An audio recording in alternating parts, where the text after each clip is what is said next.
Hospital Porters, Pride and Dignity, Stop the New World Order. Welcome to HPANWO TV, and a very happy new year to you all.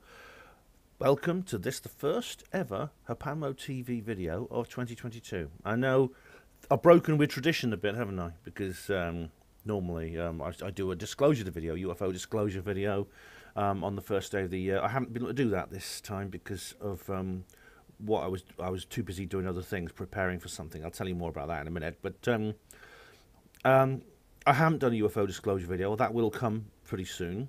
What I have instead is a comments reply video. And I thought I might as well do one now because I've actually done a lot of uploads since the last one, even though the last one was only on the 19th of December, just before Christmas. I have actually done quite a few uploads since then, more than usual. So I think another comments reply video is in order. I hope you all had a good New Year. Didn't get drunk. I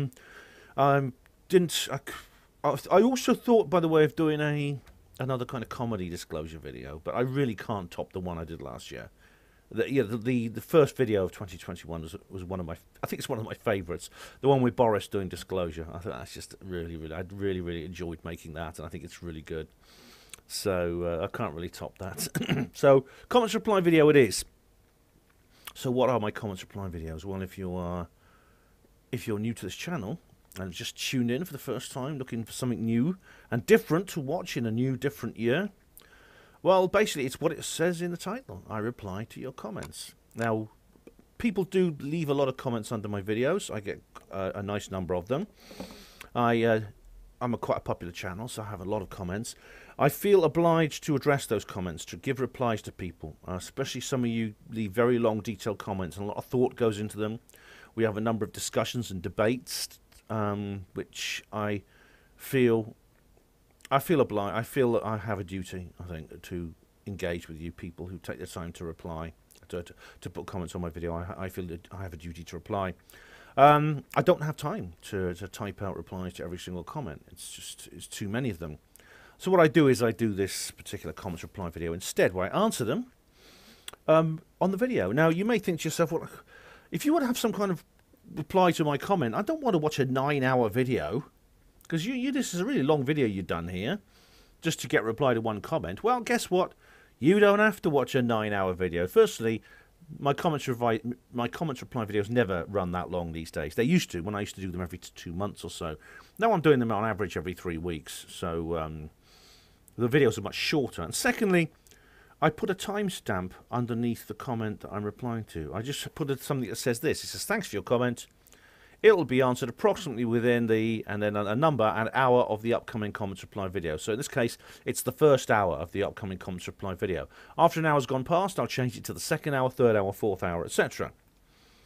So the longest you're going to have to watch to get the comment replied to is just 1 hour. Just skip to whenever it is in the video. I say that I'm going to reply to that comment and just watch for 1 hour. Yeah. But you know what? I know a lot of you just watch them all the way through anyway. Even the long 9-hour ones, some of you used to watch them all. And because you enjoy watching them. They are popular. They get pretty high viewing figures in this sort of post-shadow banned world that I live in. So they're popular videos, and I enjoy making them. So for that reason, I'm going to do it. That's what I'm going to do. Now, there's several bits of a couple of other things I want to bring up before I start answering comments. The first one is actually off topic. I mentioned in a couple of the previous videos I've done over Christmas and the New Year that I'll be speaking at the Swansea UFO Network on Thursday the 6th of January. I'm afraid now I will not be. It's been cancelled. It's been cancelled because of the bloody lockdown, that bloody little twat who runs Wales, Drakeford, and his cronies in the Senedd. Oh, they're bastards. They're absolute bastards. Down with devolved government, honestly. So we're going to have to wait now and see. Hopefully, I've been invited back on February the 3rd. I will let you know. I've actually put that date in the notice on HPANWO Voice. If that changes, I will let you know. But I mean, unfortunately, you know, what needs must. So I won't be going to Swansea on this Thursday coming. So don't go there because I won't be there. Another problem is I've had, and I'm going to address that in detail later on, is that I've noticed some comments that go into the spam folder. Something strange happened to them. I'll address that later on, but basically, because I did put a community notice up. These were going into the spam folder, I was going to the spam folder. I clicked on the select all icon, and then normally there's a little tick box where you approve them. And I couldn't find it anywhere. And I said, what? I couldn't find the tick box where you approve all the video comments. So I was going to approve all of them. There were probably about a dozen there in the spam folder. And so I couldn't find the tick box. So what I did was I refreshed the page, and the comments in the spam folder had vanished. Now, I don't know where they went. I don't know if they were deleted. I don't know if they actually did go into the approved section of my comments. But if they had disappeared, I'm very, very sorry. Because I know what people have been complaining that their comments are disappearing. All I can say is this is not... I have contacted YouTube and reported this. It's a bug, and it's nothing to do with me. So let's have no more nonsense about me deleting comments, because I don't delete comments. Can I ask, actually, what can I recommend? What you do is you back up your comments on Word. Just create a little Word or Notepad folder and just type your comment on there, or copy it to there before you actually submit it, and that way you don't lose it. You can always resubmit it. So, right, let's get on with it, shall we? Let's get down to it, as David Icke said. Let's get down to it. Okay. So, we have Best and Funniest Films, A Hospital Porter Reacts. We have That Washing Machine's Best Friend, Alliance of Calgon. And he or she says, Royal Flash is a great film. Malcolm McDowell and Oliver Reed from 1975. They don't make them like that anymore. No, they're two great actors from the 70s, they were. Oliver Reed was in... He was in loads of great, really good movies. He died a little while ago, didn't he? And Malcolm McDowell, most famous for Clockwork Orange. Yeah, I've not seen that, Alliance, but thank you very much. Reply to comments 51, part 1 of 2. This is my previous comments reply video. This is the 52nd comments reply video. Gary Robinson says, Pride and Dignity, brother. Pride and Dignity, Gary. Pride and Dignity to you.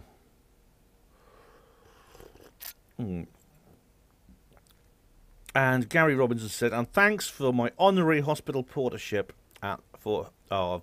Gary, you're very welcome. It takes quite an achievement to become an honorary hospital porter. It really does. You've got to do something really amazing. Or you could be born on the 1st of June, St. Theo's Day. If you are an honorary hospital porter because that's St. Theo's Day. Same video. Charles from Project Camelot. This is what people want. Pride, dignity, and piffle. Oh my God, you're starting to sound like Steve Mumbling. Gary Robinson says, I don't know about you, mate, but I love a bit of piffle, me. And Charles says, there's piffle, and there's Jonesy and Piffle, the Dom Perignon of piffle. Oh, blimey, that's quite something, isn't it? Right, and now we have on Reply to Comments 51, part 1 of 2.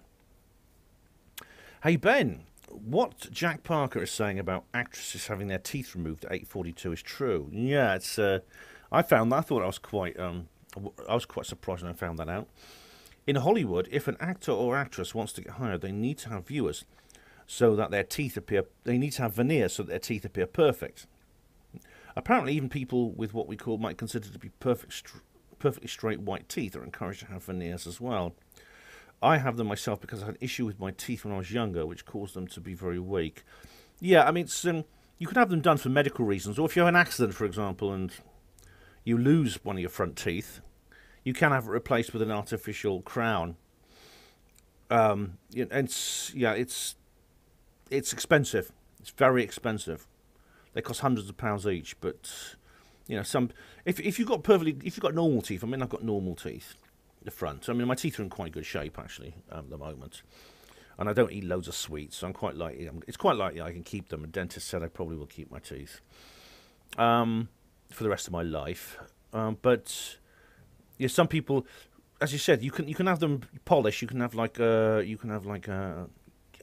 a dental hygienist when they polish them. But it's true, some Hollywood actors will literally have perfectly good teeth replaced with artificial crowns. The process is quite grueling. They have to give you a number of injections before they start work. And in my case, the dentist had to cut my gums with a scalpel so that he could get at the injection deeper. Oh gosh, yeah. Once the drugs have kicked in, they use a drill to sand your teeth down to small stubs so they can put the veneers over them. Oh, God. I'm sorry, guys, if this is making you cringe a little bit. I know orthodontophobia is a very, very common condition. That's fear of the dentist. At one point, towards the end of my session, I opened my eyes for a few seconds and could see a number of shadow people standing over me. Cheers. Oh, right. That sounds scary. It sounds like a scene from Jacob's Ladder, but it could be. It could be. I mean, I don't want to play skeptic here, Gary, but it could be that whatever they gave you, the drugs, the painkillers, caused you to have some kind of hallucinatory episode. It's quite common that. I know several people who, your patients in hospitals who used to tell me they used to see strange things around them when they were on painkillers, because painkiller medicine causes side effects, and it seems that analgesic medicine, painkillers, tends to be the type that will give you hallucinations. And this is very different. For example, I mean, the skeptics say that that's all these deathbed visitations are of angels and things like that. Well, I don't agree with that, but that's a long story. But thanks for that. Thanks for letting me know, Gary. And you know, I hope you haven't. Hope your artificial crowns have held. I mean, you see, they do. Apparently, you know, they can. I think after some people, after about 10 or 20 years, they actually sort of start to wear down. And I know people who've lost them and had to have them replaced, and you can't get them insured. You have to pay for them. One guy lost one of his crowns, had to pay 150 quid to have a new one put in, things like that. Anyway, Gary Robbins says underneath, P.S. I also have 8 solid gold teeth, which were also a result of my teeth being weak when I was younger. I first had them done in the UK when I was in my early 20s, and it was free. However, about 5 years ago, I had them redone in Mexico, and it was mad expensive. Oh, God. Gary, you shouldn't tell too many people about that, because, you know, it'd be like Rick Mail in the Bottom movie. You know, is that real gold in those teeth? You should have those checked out. I have a twin who's a dentist, and they plunder this lady's teeth and get her gold teeth out. The same video, Gary says, Shelley Duvall lives not far from me in the Texas Hill Country. She was ousted from Hollywood in the 80s for believing in woo-woo stuff like us, mate. Cheers. Was she really? Oh, really? Oh, that's awful. They ousted her from Hollywood because she believed in woo-woo stuff. I mean, I thought it was well, it used to be okay. I mean, maybe in the earlier days before the 80s. I don't know. No, Shirley MacLaine was a very woo-woo person. I mean, she was totally up our street. She was, and she managed all right. Mind you, she was from a generation before Shelley Duvall. That was, I think, her heyday was like the 50s or the 60s. Maybe by the 1980s things started to go all skepper. I don't know.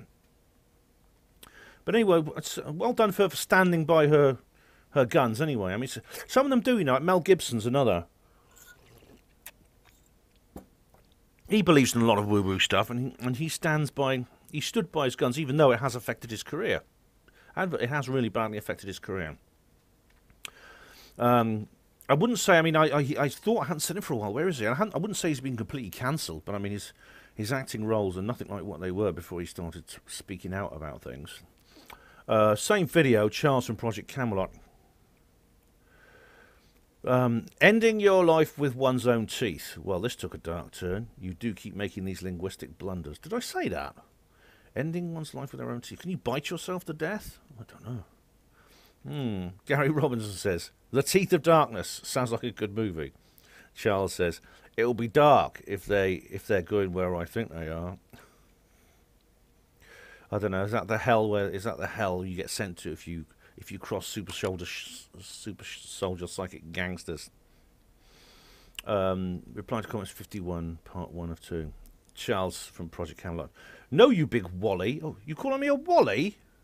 Charles, how old are you?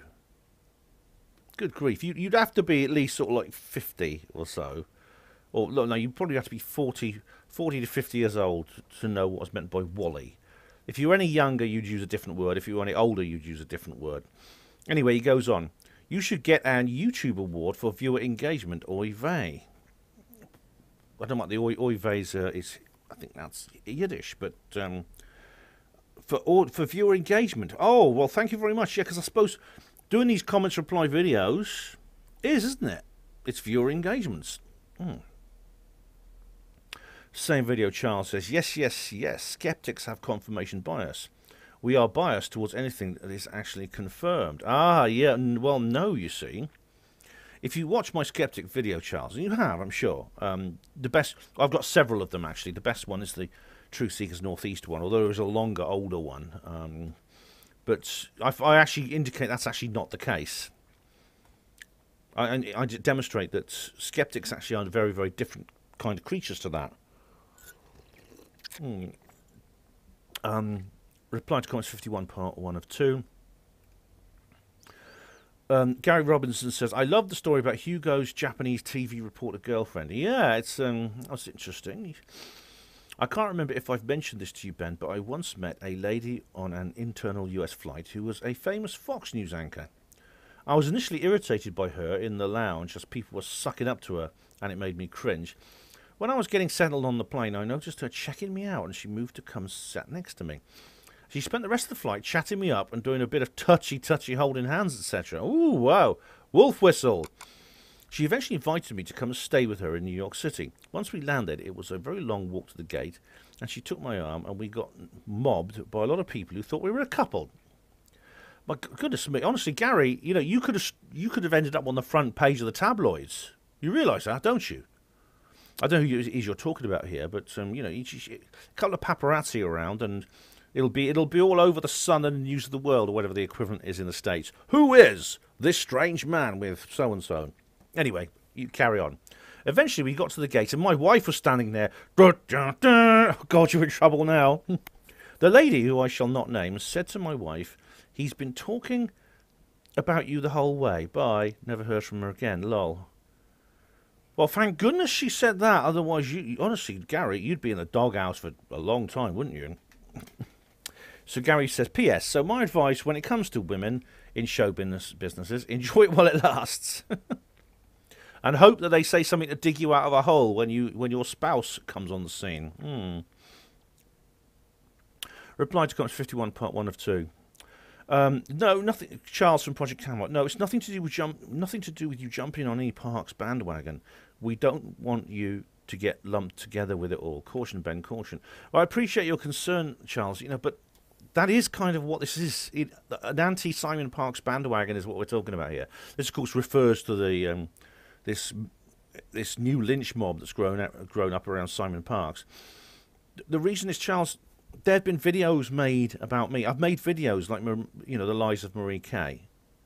I've made videos trying to defend myself from this, because Marie produced a series of videos that were very popular, and the things she said about me I won't repeat, but they were all very persuasive, just like Stephen Campion's video was, and his tearful Me Too heroine and all the others, right? Very, very persuasive and very, very false. And I did look into the comments left under the video, and it was all, well done, Marie, well said, that's the way to do it. He's obviously a bastard. You know, things like that. This Ben is obviously evil, etc., etc., etc. And everything it was all about how horrible I was, but just believing, just echoing, just upholding all these accusations that were being made about me, which were all false. They were all lies. And this was only one of several times I've been in this position. Now, you've got to realise, you know, this is essentially ordeal by YouTube. It's medieval justice, and this is what Simon Parkes is experiencing now. You may think, oh no, it's different this time. How's it different?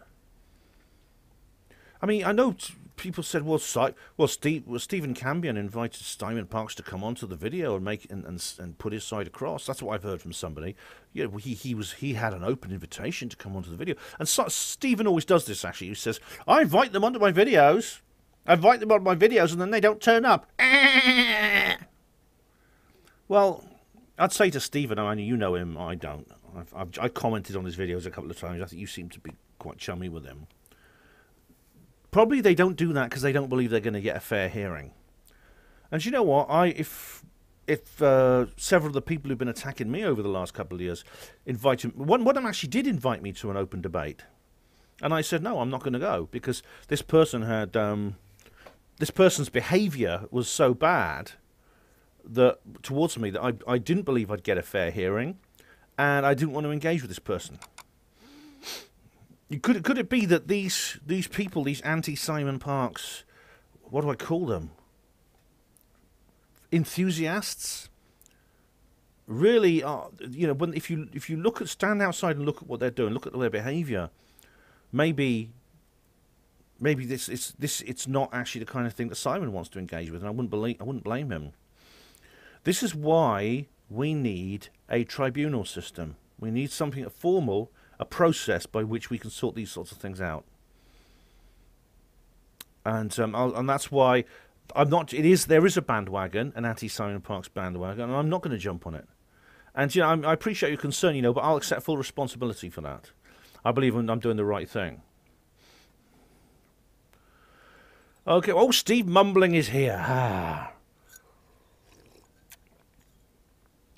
Reply to comments 51, part 2 of 2. The Mumbler has arrived.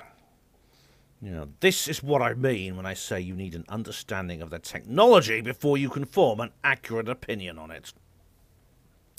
Well, you could gain an understanding of that technology by looking into it. You listen to a piffle peddler like Gary Jones and accept his opinion on measuring microwave EMF over mine. Well, have you been to the location, Steve? And it's the other side of the world. Do you want to repeat the experiments he did? I work with microwave EMF systems professionally. I'm in a position to know Jones is talking absolute rubbish. You're not. Well, all I can do, Steve, is I can look at the issues that he raises in the book. And, it's not as if this is the only evidence, Steve. It's not the only evidence.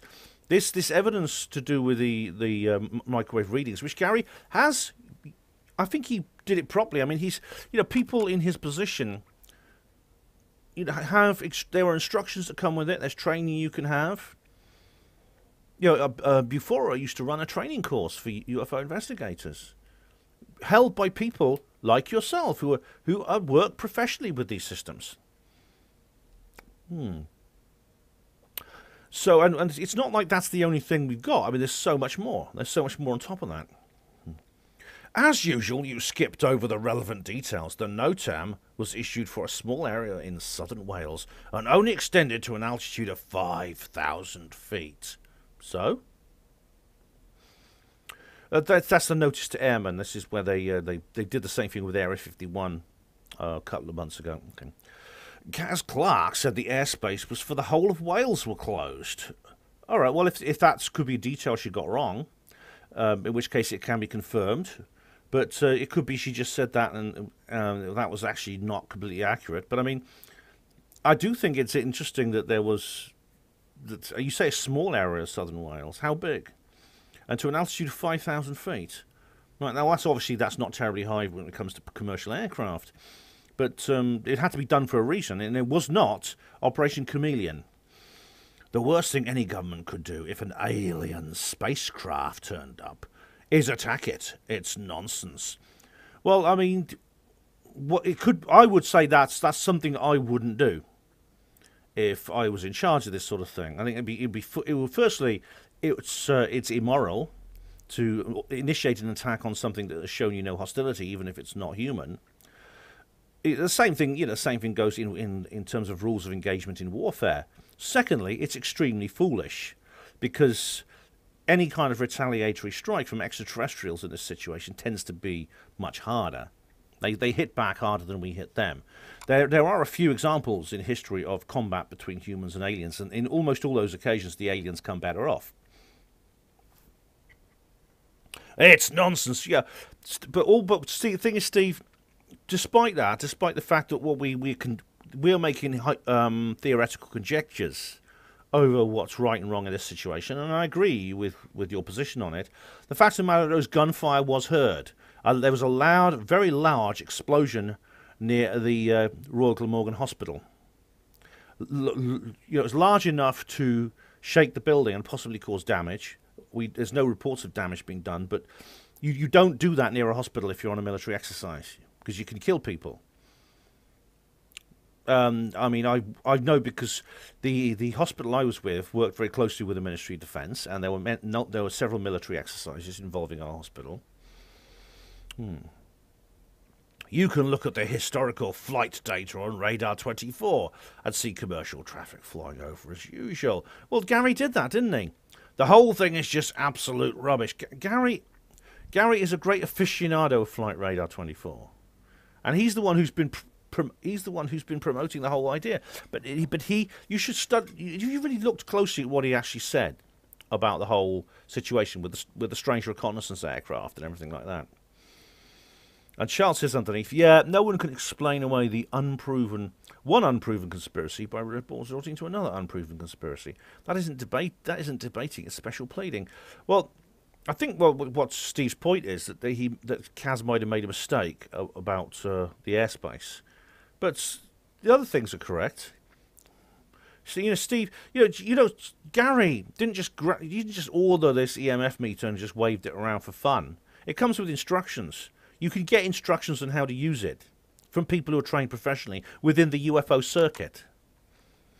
Steve Mumlick says underneath, that's life in the conspirasphere. Oh, well, I'm glad you're using that word, Steve. Charles says underneath, or bubble, as the case may be. Or bubble. That's life in the conspiracy, or bubble. Oh, bubble, as in we're shut off from everyone else and just living on our own, cult-like, just talking to each other, echo chamber, etc., etc. Well, yeah, I mean, I hope you're not going to accuse me of that, Charles, because, I'm quite happy to talk to you and Steve, and I know you disagree fundamentally on many things. I mean, if I lived in a bubble, I wouldn't do that, would I? Reply to comments 51, part 1 of 2. Tessa111 said, wrong version of Dune, the older one, not Skarsgård, Ian McNeice. Oh, that was, yeah, oops. Oh, damn it. Oh, and I've got to scroll down again now. Come on. I don't know what happened there. Oh, it's all right. There's not... Actually, there's not that... There's probably maybe not enough comments to justify one of these. I don't know. Hang on. Well, I started now, so I'm going to finish. I always underestimate as well how long my comments reply videos are going to be. All right. Tessa111 said, wrong version of Dune. The older one. Not Skarsgård, but Ian McNeice. Right, is that... Oh, hang on. I'm trying to open another bloody... I'm trying to open another... There we go. Cast. Because there's actually several versions of Dune. Like I said, I've only seen 2 of them. But who was... let's have a look. Who was Vladimir Harkonnen? It was Kenneth Macmillan, right? Yeah, Vladimir Harkonnen, and that was a much better one than the one I've just seen, the one that has just been made. But there was actually a TV series as well. It was like a made-for-TV kind of mini-series, which I've never seen as well. So it's been adapted several times. I've heard there's another one somewhere. I don't know. I know as you know, there was originally like a 10-part mega series which was never produced. It was scripted but never produced. But the Harkonnen, the Harkonnens in the Lynch Dune were very different to the ones in the latest one, the Villeneuve Dune, because they're not really human in this one. They're kind of aliens. They're sort of weird, kind of bald, evil, Nordic alien type beings. Whereas in the Lynch one, they are distinctly human. I mean, they're horrible people. I mean, they're sort of ginger-haired kind of people. But Vladimir's horrible. He's a horrible, evil person, physically repulsive as well. John Nolan says Kevin Moore has gone an interview with the alien autopsy hoaxer, Ben. Oh, yes. I think Colin told me about this. Kevin Moore. I like Kevin Moore's shows. He does some good, interesting interviews. Let's have a look. Yep, it is the magician himself. I won't name him because he's extremely litigious, but yes, it is there. I've not seen it yet, but I know that Colin told me about this one. Yeah. Thanks for letting me know, John. And we have on reply to comments 1 of 2. Unwashed and somewhat slightly dazed. That's his name. Thanks for my reply. Thanks for the reply, Ben, on Mr. Parks again. I'm not jumping on any bandwagon, simply watching his videos. Okay. Well, so that's good, Unwashed. So then, that's all I'm asking. I'm asking you don't you don't judge him because somebody makes a video about him saying how evil he is and invites on somebody who sits there sniffing into a handkerchief and saying, "Oh, Simon Parkes, is he? Did the Simon Parkes this and that and the other?" At the time, it's now been. I've actually followed him on Telegram, and he's still posting. He's not in jail yet. He's not in prison, so he hasn't been charged. He's probably. I'm guessing that he's probably. I'm just guessing that he's probably been released pending an investigation. And considering the fact that they're not in any rush to prosecute him, probably means they're going to NFA him, because it's NFA is just saying you've done nothing wrong. That's what happened to me after the Brexit protest. Anyway, he goes on here. I'm simply watching his videos. That's fine, yeah. Watch his videos. Watch Stephen Campion's. It's not hard to see he regurgitates information that I have seen elsewhere. Some information he gives has absolutely no evidence to back it up, and is outlandish to say the least. As I said, I watched him for years and saw how he changed his direction when the Patriot rubbish started. Well, I think from what I gather, he understood the significance of 2016.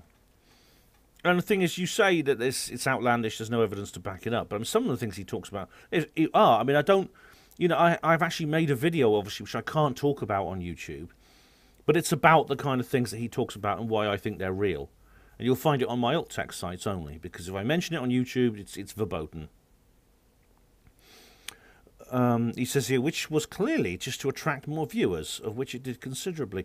Well, what's wrong with wanting to have more viewers and reaching more people? I mean, and it's if that you can make that assumption about his motives, and if you don't know that's the case, it's just an assumption. On the other hand, if it is the case, what's wrong with that? I did watch your Miss Stevens vid, and I understand that you have strong beliefs on being attacked without proof, and agree. But on this case, it was nothing to do with the woman's claims. I was unaware of this. It was simply on his info. I think I need to refer you to watch his content and tell us if you still think he's being honest with the narrative being put out. Well, it depends what part of his testimony you're talking about, because I haven't watched all his videos. I've watched some of them, and I agree with some of it. Others, I'm not so sure. But the stuff about the alphabet thing, which I can't mention, I actually think there's good reason to think that's real. And I explain why. I think Simon understands the 2016 effect considerably.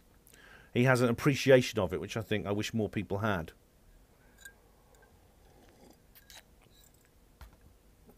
That's just my assessment from watching his stuff. I'm not shilling for him in any way. I'm not a member of the Connecting Consciousness thing. I'm just interested to hear what he has to say, that's all. He's not right about everything, but he's about some other things. Unwashed and somewhat slightly dazed also says on one of two. I have an old horse skull with the teeth still attached. I think I might just insert these. Save me a few quid. If you want to look like Esther Ranson, that's fine. Yeah. He's the same guy, unwashed and slightly dazed, says here. Sorry to hear about Russell, but you do need a woman or a man in your life, Ben. Then these deflation issues would not happen. Russell, the first Russell, did not lose his interior air because of anything I was doing to him in a sexual manner. I sat on him by accident where there was a plate underneath with a fork, and the fork punctured him. One of two. Charles says here, you heard it first from Ben. When Ike lost his job at the BBC, he was well and truly snookered. Is that what you said, Ben? Oh, yes, indeed. He was presenting the snooker and got snookered. Yeah. Funnily enough, I watched Renegade the other day. It's on Amazon Prime. It hasn't been banned yet. But I did watch Renegade, where he talks about it in more detail. I haven't seen it since I went to see there was only 2 successful public showings of the film on the big screen. And the organisers had to jump through hoop after hoop to get this one done. The venue actually literally changed overnight because the Antifas and SJWs were blockading the original one. And it was very good, actually. It was very good. Okay, Charles says, Ben, I sent you a stack of emails over 6 months ago comparing to the rubbish Paul Ides is saying. with the sourced cited accounts of what really happened from existing material. At the time, you brush it off, saying you didn't have time to go into it. No, I didn't say that. What I said was, could we have a conversation about the factual issues of what he deals with, all right, about the disappearances and things like that. And I said, after that, I will get down with that drama good and proper with you, Charles. I promise you. We'll drama ourselves to death over the whole thing. We will be like Stephen Cambion on acid going into David Paulides. I promise you. But I really do want to get into the factual issues rather than focus on the facts of the case rather than the person saying them first. That's what I actually said. Part 2 of 2. Charles says, "Whoa, throttle back there, Ben. I never said that I don't like your tinfoil hat content. I said that the non-tinfoil content is a good thing. What you do with your own channel is your business." All right, well, sorry if I misunderstood you there, Charles.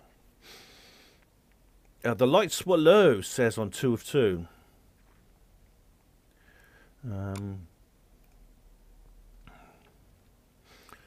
Where are we now? All right, yeah. I have to agree with Messrs. Mumbling and Charles PJ on the Pentach, Ben. Okay, there was a part in Kaz's narrative where she seems it awful that our military should feel they are allowed to fire on alien beings. Also that these craft were hiding from our aircraft. She did say that, yes. And I don't believe we should initiate an attack on another. I don't think that's what my taxpayers' money should go for. Although a lot of this stuff's funded by drug money, but you know what I mean.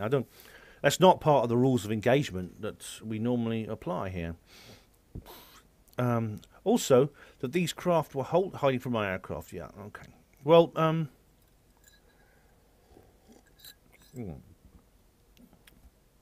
the first point I'd raise is, if the alien craft are able to reach Earth and move around at speeds and in directions our craft cannot, therefore why would the craft need to hide in the woods or run away? I don't know, you see, this is a big... Someone actually asked me, they actually left me a comment asking me a direct question on the other documentary about Kaz. And it's actually pretty good. It's called... what was it called? The Paranormal Scholar or something. What was it called? Hang on. Let me just get the details up here. Yep, it's called the Pentach UFO Incident Documentary Special. And it's by the Paranormal Scholar. That's it. And it's pretty good, actually.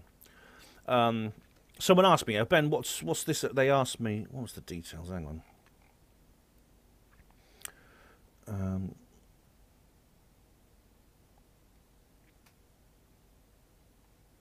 Oh, what's happened to my reply? Ugh.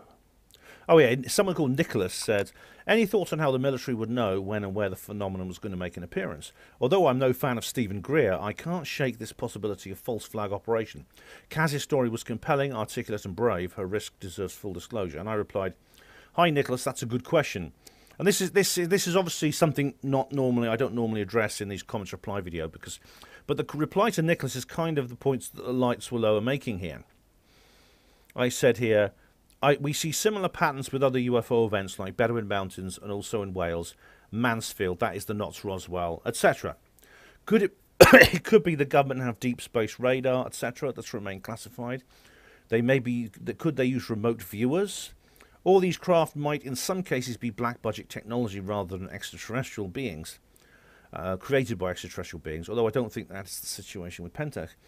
And I say we must be on our guard against false flags, so if the government come clean and say something like, there are evil aliens out there, so we need a global dictatorship to save the planet, we should take a moment of pause. But do watch that on the Paranormal Scholars channel. I don't know specifically, in a sense, maybe their maneuverability is how they hide, I don't know.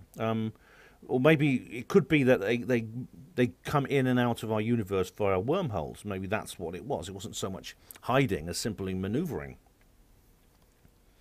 Surely they will be able to outrun anything they have. Yes, well, they do, you see. The reports from pilots who have had to deal with these things say, look, these are capable of speeds and maneuverabilities that no human aircraft could match. I am not sure why Kaz, in her build-up to this pyramid, said up to this pyramid is from another world. Doesn't state, but it has 21st century Earth technology only.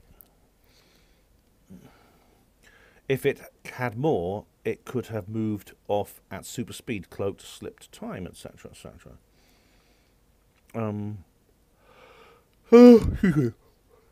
Maybe there's no signs that. But you see, it didn't have Earth's 21st century Earth technology only. It's certainly not what's publicly available. I mean, it is possible that this is actually created by humans. It's possible this is a part of the secret space program. I doubt it, actually, because of its behavior and some other elements of it. But it's possible, yeah. The second most glaring point is that if, for example, a British fighter aircraft encountered a Russian attack aircraft on our airspace, that has actually happened. A couple of years ago, actually, yeah, I remember. And in particular, one, it had no idea of its missile capabilities. Then there is no way we could fire on it.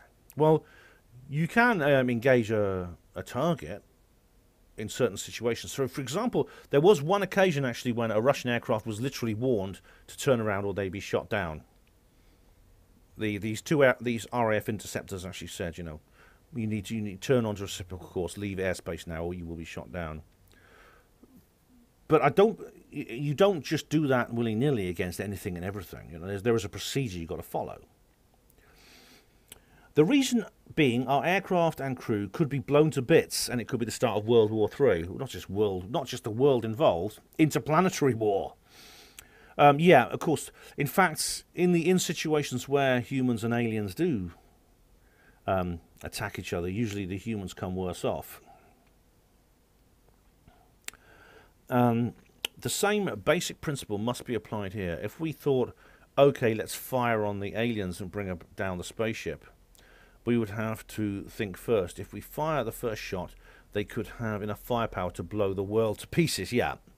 No military ever attacks without knowledge of what the other side have. Well, they try to get as much intelligence on the enemy as they can, yeah. And they certainly don't just engage anything willy-nilly.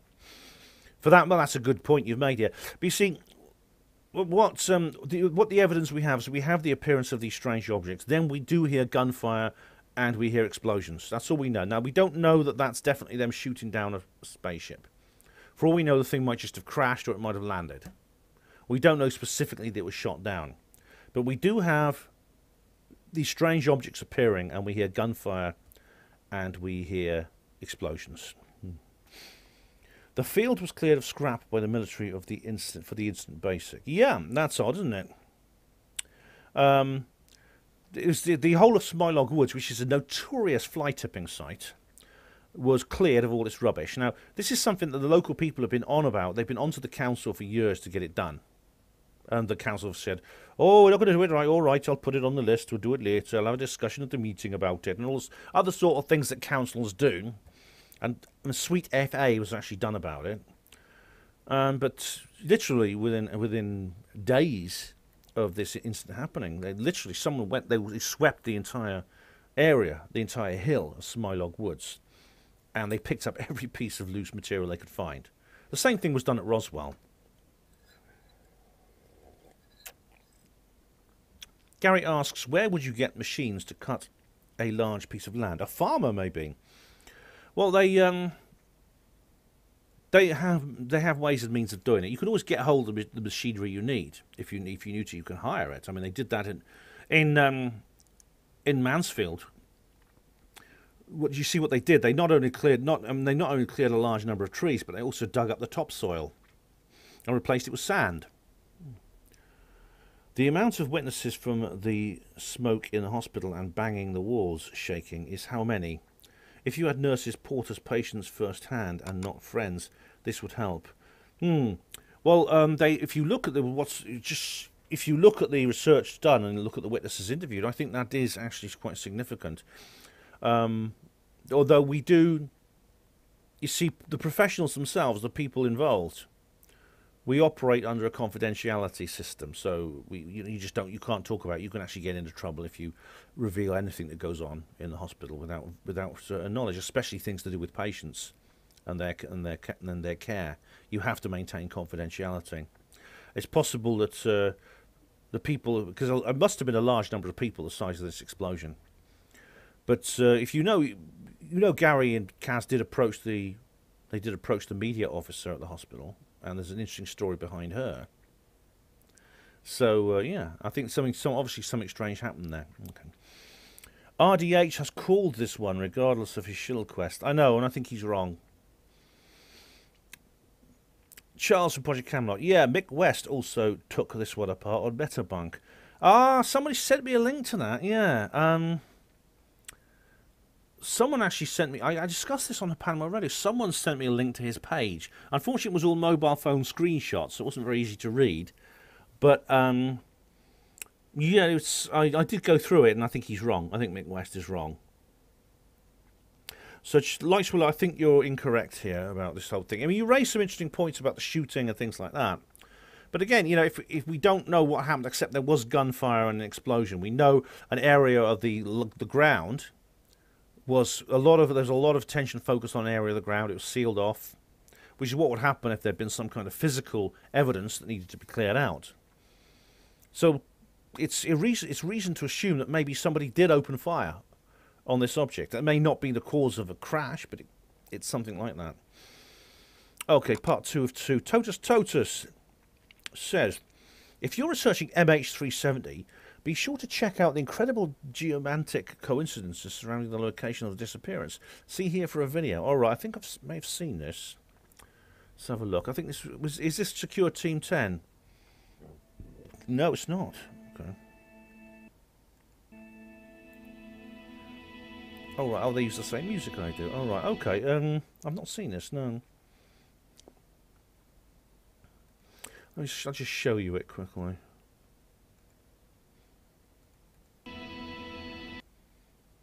Skip forward, search area. So it's...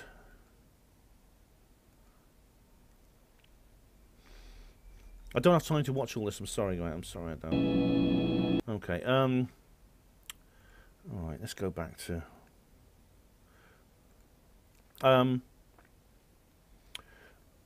So geomantic. I don't know what that means. Is that the same as geometria or topography and things like that? That there's some detail in the various angles and coordinates of where things are. Funny enough, if you look at if you go to the Unexplained with Howard Hughes, he's just done an interview with somebody who's talking about MH370. It's quite likely that unfortunately, that it ran out of fuel and struck the ocean surface, and it would have disintegrated, and the pieces would have sunk to the ocean floor. And so we'll probably never find them all. However, some of them have been found. Anyway, Charles says here, MH370, no officer shall report for duty wearing a ginger toupee. Well, thank you very much for that, but I'm sure how it applies. I'm not sure how it applies. I think, Charles, you're making a joke about a red dwarf and the Space Corps directives, aren't you? Yeah. But I mean, I don't honestly think it's... From what I've gathered, what this guy on the Howard Hughes show, The Unexplained, he sounded quite convincing. Actually, he's one of these sort of scientist experts, salvage experts, and things like that. And he says he doesn't know exactly what happened. We know the pilot was acting strangely just before he was left some weird things in his diary, which indicated he wasn't in the best of mental health. It's possible this was some kind of bizarre suicide. It wouldn't be the first time this has happened. Remember that German guy? It was the German airliner. The guy deliberately crashed his aircraft in the Swiss Alps with all the people on board. He decided to end it all and take everyone on the plane with him, which is very selfish. I mean, if he's really weird of living, and can't he just take up a Cessna and crash that? But no, he had to take the entire airline down with him. And it could be the pilot did the same thing. It might have been some bizarre suicide. I know people have tried to claim, there's all kinds of weird claims about it, which even by my standards are a bit far out. It's probably more likely he probably just headed off course, switched off his transponder, and then waited for the fuel to run out. And when the fuel ran out, the plane just striking the surface of the sea.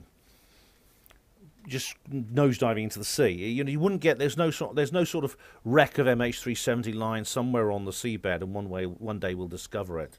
There'd just be pieces. It would disintegrate. Probably most of them are scattered somewhere on the seabed, and it's unlikely you'll ever find them. I mean, there's little pieces. How do you find them? We know that some of them have floated, some of them actually washed off, washed up somewhere. Okay. Oh, someone has left a message for Checkpoint here. Checkpoint. So Checkpoint is Julian. Yes, he is. He is. I think he is. He's certainly one of the Team Droid trolls. And he says, you see what the... Paraphrasing here, but you know what I mean. Droid tarts with zillions of alt social media accounts. The WC tubers and the blubber firemans, the laughing Brazil larpers. Don't get is what we actually like, Ben. We actually like Ben, whereas all they have are parasites and fair weather friends. And I say that with pride and dignity. Praise the piffle. Well said, Charles. Thank you very much. David Smith says, pride and dignity, Charles. Stop the Droid tart order. And Charles says, stop the Droid tart order. Ben is our lovable buffoon and we'll defend him to death. To the death, sir. Thank you, Charles. Thank you. I know you're a good guy, you are. I know we disagree on so much, but you're cool. You're cool, you really are. 2 of 2. Charles says here. So how in the name of Mike is a caveman supposed to make it to cruising height to shoot an arrow into a jet engine? Most illogical. At cruising height, a caveman would be in no state to shoot an arrow anywhere due to having fainted through oxygen deprivation at those altitudes. Also highly illogical. All right, I did say I mentioned that technology in terms of warfare, technology just it doesn't always go in. It doesn't always go well. In battles and warfare, technology is not the only factor. I said that a force with higher technology can be beaten by a force with lower technology. In World War II, for example, Germany had a huge technological lead on the rest of the world. Even leaving aside the secret stuff, the secret anti-gravity stuff, the Bell and all that, which was in development. Just look at the cruise missiles, ballistic missiles, their rocket technology, jet engines. I mean, they were way ahead of the rest of the world. But they lost. I just made the point that it is possible for... cruising altitude, no, but on the ground or at low altitude, you can bring down a jet aircraft by throwing a stone. Just throw a stone into its jet engine intake. That'll smash the engine to pieces.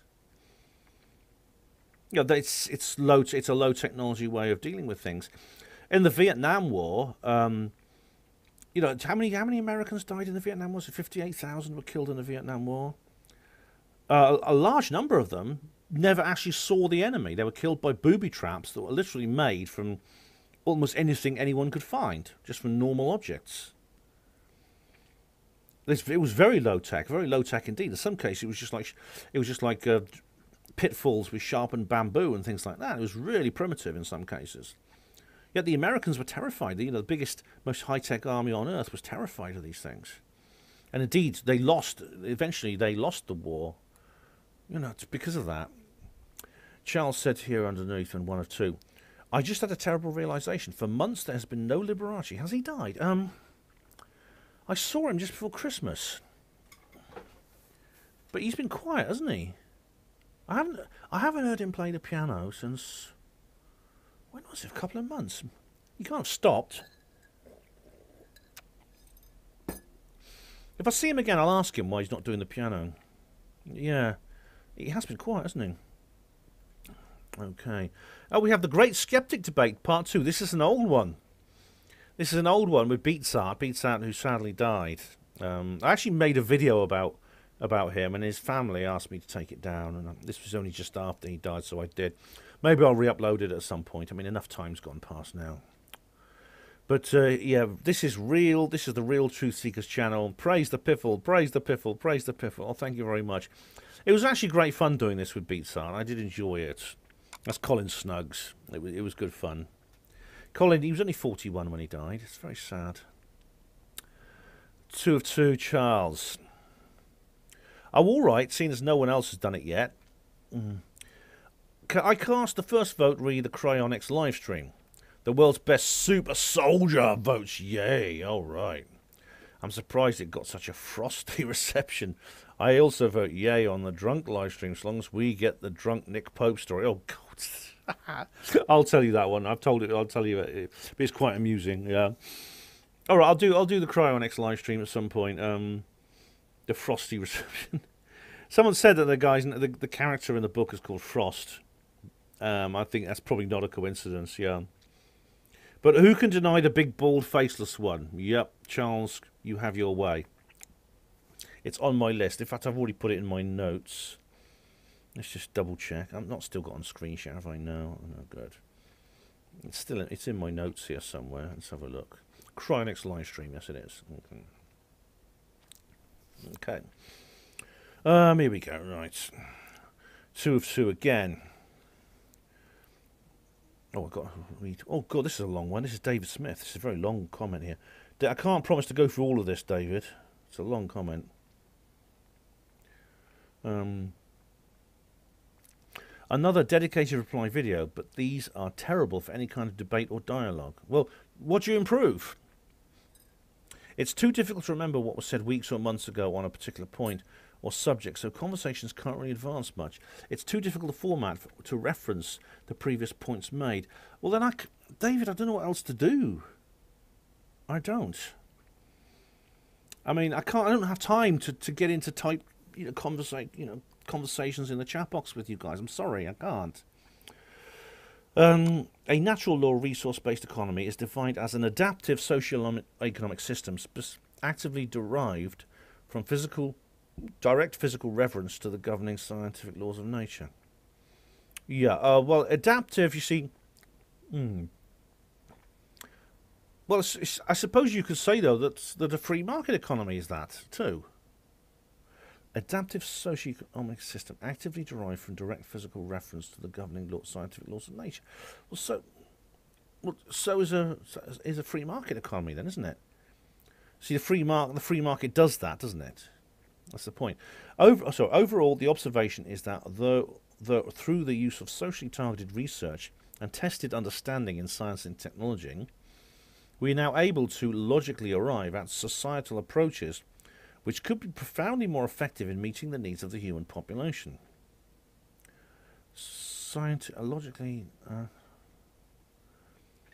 We are now able to dramatically increase public health, to better preserve the habitat, create a general material abundance, while also strategically reduce or eliminate many common social problems present today, which are sadly considered inalterable by many due to their cultural persistence. But you see, does the free market not do that in some way? Because the free market is essentially the best. It's essentially self-regulating. You see what I mean? The prima facie fallacy objection, a classical case study, is the common claim that the observations and solutions presented at RBE are simply rehashed Marxist communism. All right, so there's a difference between one and the other. Well, okay.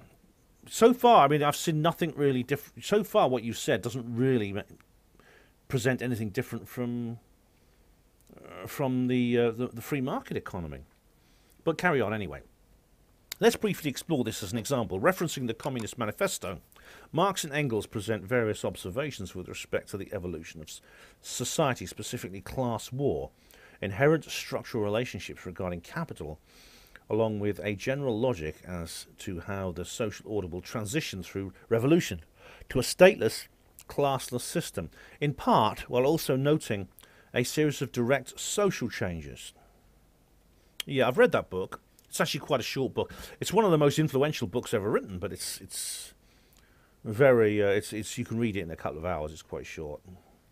Such as the centralization of the means of communication and transport in the hands of the state, equal liability for all to labour, and other specifics. Yeah. Marx creates players in the schema. He suggests like the ongoing battle between the bourgeoisie and proletarians, expressing contempt for the inherent exploitation. Yeah, it's a conflict-based economy where you have a bourgeoisie, the owners of the means of production, who are literally doing everything they can to increase their own profits at the expense of, by taking labour value, as they call it, from their workforce. So the person doing the job gets less than is the value of his labour in terms of pay, which he says is essentially rooted on the idea of private property. Yeah, Engels actually wrote a book called The Origins of the Family, the Private Property and the State, which I've never read. In the end, the accumulated goal in general is seeking a stateless and classless society.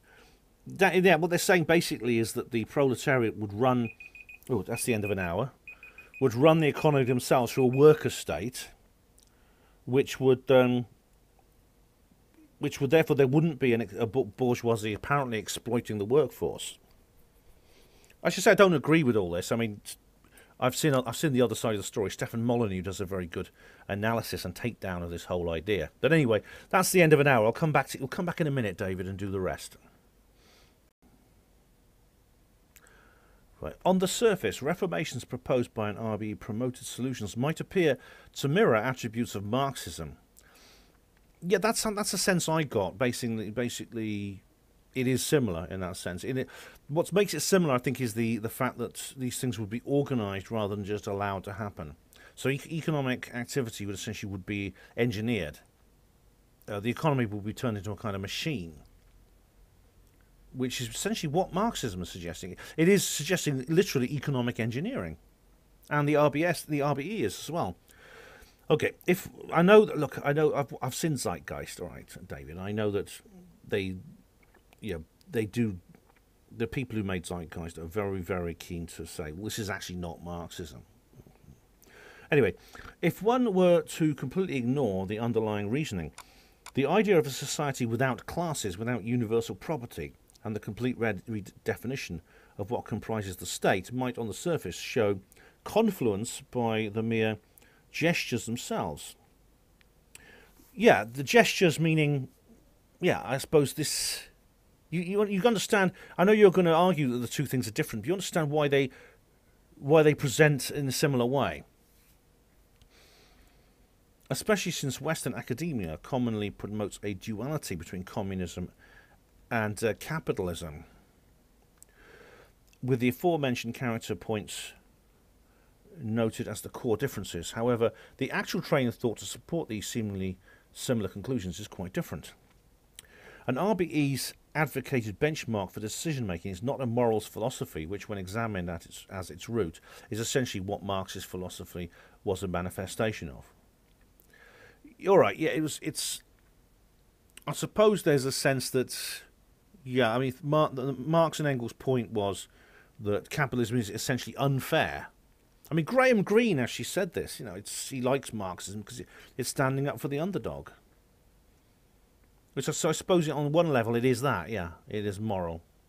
Okay, an RBE is not interested in the poetic, subjective and arbitrary notions of a fair society, guaranteed freedom, world peace or making a better world, simply because it sounds right, humane or good, without a technical framework that has a direct physical relevance to such terms such as moral relativism, serves little or no long-term purpose. You say an RBE, the thing is, the people who promote RBEs do use rhetoric like that. You know, even Klaus Schwab, I mean, he says, "You will nothing and you will be happy. Get into the pot and eat the bugs, Gott in Himmel." But the people who go along with this sort of thing will actually say things like that. I mean, I've not read his book, The Great Reset, but I know people who support this sort of thing say they say this will create a fair society. They often say things like, they use phrases like world peace and end to warfare, and most especially environmental damage. That seems to be one of the biggest bugbears of all. So RBE is, you know, an RBE in terms of the reasons it's imposed is really pretty similar to those who promote Marxism. Rather, an RBE is interested in scientific application as applied to societal sustainability, both physical and cultural. I don't think you can somehow separate this from... Are you suggesting that RBE is essentially separated, therefore, from ethics because it is a scientific application? I don't think...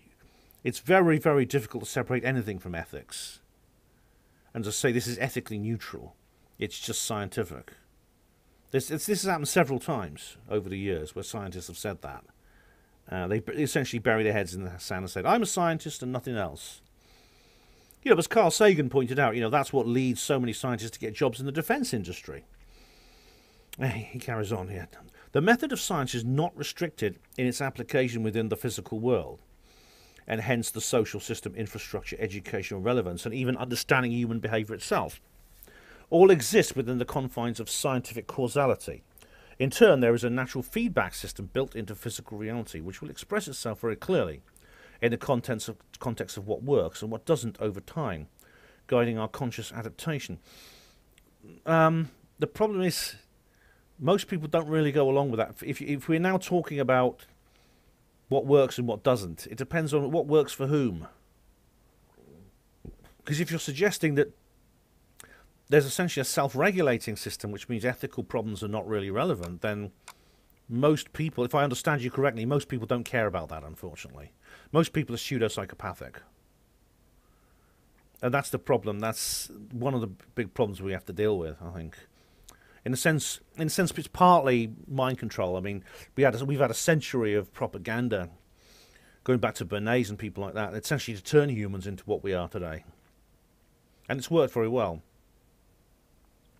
So, I mean, if I misunderstand you, I'm sorry. I'm trying my best to understand you here, but Marxists call what they do scientific socialism, and they may even say the same thing as you do. It's just simply practical. But there is always some kind of moral crusade attached to what they're doing, and I don't see anything different between Marxists, classical Marxists, and modern proponents of RBE. Here we go. Marxism, it carries on here. Marxism is... I should give you a strange voice, shouldn't I, David? Make it so you know when I'm reading you and I'm speaking. I'll carry on. Marxism is not based on this calculated worldview at all, even though there might be some scientifically based characteristics inherent. For example, the Marxist notion of a classless society was to overcome the capitalist originating inhumanity, imposing on the working class or proletariat. Yes, correct. So that is definitely a value. It is a statement of value, of ethical value. The idea of a classless society was there wouldn't be any injustice in the economy. That's the sense. They said that capitalism is essentially in an unjust system, is what they claimed. I mean, I don't agree with that, but that's what the Marxists claim. Because of this, it's unjust. Because there are rich, there are poor, and the rich get richer, the poor get poorer, etc. Through the entire system of surplus value and the theft of the value of labour. That's what they're saying. And therefore, it was essentially an ethical thing to do away with that, to create a worker state, and a planned economy through the worker state was a way of reversing that injustice. But RBEs, you see, I don't quite understand how RBE is different to that. Anyway, I'll let you carry on here. An RBE's advocated train of thought, on the other hand, sources advancements from human studies. It finds, for example, that social stratification, which is inherent to the capitalist market model, to actually be a form of indirect violence against the vast majority as a result of the evolutionary psychology we humans naturally possess. That's very interesting, because essentially that is saying, in a way, the same thing. It's a form of indirect violence. I mean, those are strong words. That is a statement of value. The word violence implies a statement of ethical value. And I've heard the term structural violence. Now, Peter Joseph, who directed the Zeitgeist movies, he did a really interesting debate with Stefan Molyneux, which if you haven't watched it, please do, David. It's really good. He kept using the term structural violence over and over again. He loved it. And he makes a lot of very powerful ethical statements. He uses a lot of quite heart-rending imagery, actually, in his descriptions. When he talks about, the single mother who has to do A, B, and C because A, B, and C, and the people who had to what he had to do when he was working in the free market and stuff like that. But what's interesting is you say something else then. The result of evolutionary psychology we humans naturally possess. Are you therefore saying essentially we need an RBE to protect us? We need to be protected from ourselves because of something fundamental in human nature? Because that essentially is what Marxists said. I mean, they deny it, but really, basically, they're saying, look, you have to. People are naturally selfish and will gravitate towards. I mean, in a sense, unfortunately, Joseph was sort of saying like that. We look for, what's he say? We always seek differential advantage. That's the catchphrase he used. Please do watch that. Please do watch it if you get the chance. It's not on YouTube anymore because all Molyneux's stuff's gone from YouTube. But it'll be on Molyneux's other sites. And it certainly will be on his audio site as well, where he has a house archive. It generates an unnecessary form of human suffering on many levels, which is destabilized and by implication technically unsustainable. It's I think the economy we have now does, yes, this corporatocracy, was it capitalism, does. Indeed it does. And to want to end that suffering is ethical. It's an ethical desire. And so you can't separate. You can't say that RBE's therefore not ethical, if I understand you correctly. He carries on here. Another example is RBE's interest in removing universal property and setting up a system of shared access. This is removing universal property. Is there what's the difference between universal property and something else? Because obviously there's a public highway out there, which is a public street, which is outside my house. It's not owned by any one person. Would you call that universal property? Because I'm certainly not in. I mean, that is shared access, isn't it? I mean, if that's what you're talking about here. What do you mean by universal property? Let him carry on. This is often quickly condemned to the Marxist idea of abolishing private property. However, generally speaking, the Marxist logic relates the existence of private property to the perpetuation of the bourgeois and their ongoing exploitation of the proletariat. Well, yeah, they do. They essentially saying that without private property, well, they specifically talk about the means of production. That is the industry and things like that. I've never heard a Marxist actually say they want to nationalise the fish and chip shop down the road. But they have said things like we want the top 200 monopolies to be nationalised. Things like that. So that essentially would be the abolition. That would kind of be the abolition of private property. Although most major corporations now are actually run by a board. They're corporations. They're not actually. They essentially a corporation is a legal fiction designed to prevent any one single owner having to be accountable for anything the company does. However, they do have shareholders, and the idea is that those shares would be taken from the shareholders and basically redistributed but to the general population via the worker state. He states this, I think this is Marx and Engels. He states in the manifesto, the distinguishing feature of communism is not the abolition of property generally, but the abolition of bourgeois property. Yeah, that's kind of, yeah, I understand what you mean there, yeah. RBE's advocated logic, on the other hand, relates to the fact that the practice of universal individual ownership of goods is environmentally insufficient, wasteful, and ultimately unsustainable as a practice. Yeah, and I don't agree with that. I think what we find is that of goods, you talk about individual ownership of goods. Well, as I was saying, David, really the best thing you can do, the best thing you can do is get these things into private hands. Because you say that universal individual ownership of goods is environmentally insufficient, wasteful, and ultimately unsustainable as a practice. Yet people when people who own land generally take enormous care of it. People who own a company privately, this is in the sense they own it and run it as an individual rather than through a corporation, which, as I've explained, is a legal fiction. People who do that tend to look after it a lot better. Now, Molyneux always uses the very good example is you don't change the oil on a rental car. Yet if you own that car, you'll make sure the oil is always topped up. So getting goods into private hands is probably the most sustainable and really efficient and environmentally friendly and just system as possible. Also, if you're running a company, if you're running a business personally, and this could be a workers' cooperative. I'm actually quite in favour of the idea of workers' cooperatives. And oddly enough, someone actually, I brought up workers' cooperatives on a Facebook, and they said to me, "Ben, I thought you were an anti-communist. How can you now be supporting communism?" And I said, workers' cooperatives are not communism. In fact, a workers' cooperative is essentially I'll explain. If you don't know what it is, a workers' cooperative is a company in which every single person who works there is an equal shareholder. The supermarket, the co-op, started off like that, which is why it's called that. What happened is, though, people cashed in their shares and it eventually became a standard company. But a workers' cooperative is actually the ultimate expression of capitalism. It's the complete private ownership of the means of production. So basically, if you work for a company which is run by a person who is accountable for what they do rather than through a corporation, which is a board, but it's just basically a legal fiction. It's in the interest of it's on the interest of the company owner to look after their staff, which means paying them a good wage, means encouraging them to stay if they have skills and they have experience. It's in their interest to encourage them to stay with the company, which means treating them well, and things like that. I mean, it's a big subject here, but you're completely wrong with what you say here about the individual ownership of goods. You are.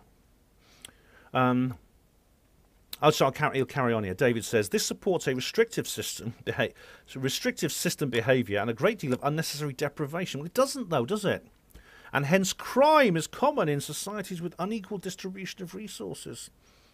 Well, I don't know if... Do you have any crime rate statistics? Because, I mean, Japan has a very low crime rate. It's an extremely capitalist kind of system. Whereas you go to other countries such as for example, in South Africa and Zimbabwe, which are very socialistic in the way they work. There's a lot of state control. There's a lot of regulation. There's a lot of there's monetarism on a large scale, and the crime rate is through the roof. I mean, parts of South Africa, have the highest crime rate on earth. So I don't know what you mean by hence crime is common in societies with unequal distributions of resources. So I don't agree with what you're saying here at all. He carries on. At any rate, such prima facie allegations are very common, and many more could be expressed. In the end, the debate is essentially pointless, as to argue such a correlation is simply to ignore the true purpose and merit of the societal conception itself. Okay, well, I mean, you've written a long comment here, a very long comment, several thousand words here. You also said at the beginning that reply videos are. A dedicated reply video is a terrible way of any kind of debate or dialogue. Well, I've done my best I can, David, by going through this entire long comment, and I've spent probably 20 minutes or so on it, trying to address what you've said here to the best of my abilities. I don't, firstly, to summarise your points here, I don't believe, for example, what you talk here about scientific regulation and things like that. The free market, I think, could handle that. Seems to be the best way of doing it, actually. A free market is actually self-regulating in that respect. Then you talk about the differences between Marxism and RBE, saying that one is scientific and the other is moral. Again, I don't really understand. I mean, I don't understand the difference. There may be differences which we could talk about in more detail, but there is a moral aspect to both. I think it's wrong, but it is the people who promote it are doing so for moral reasons. Many of them are very sincere and genuine people. I used to be a trade unionist. I used to go along with this sort of thing. I don't think I was not really hardcore, but I was sympathetic to Marxism at one point. Oh, David Smith put in a reply, and luckily it's not so long this time. All right, I'll do my best to go through these, David. All right, because you do take the time. I appreciate the time you've taken to write this, and I do want to address it. So, following on from this, when people dismissively claim an RBE is just some kind of New World Order control plan, what they're actually doing is preventing progress of an idea that would actually give them a much greater freedom and a greater standard of living. No, I'm not doing that. I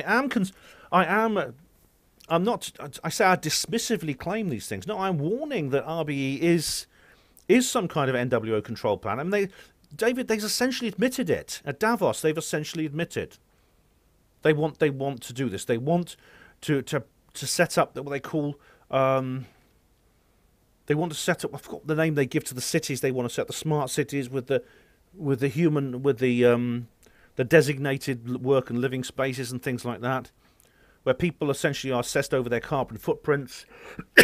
They're not allowed to go into the countryside. Things like that. They're actually saying it. They're saying they want greater internationalism and authoritarianism into bringing in this plan. And unlike the Marxists, they're not claiming that the state is going to wither away at the end of it and leave behind some kind of heaven on earth.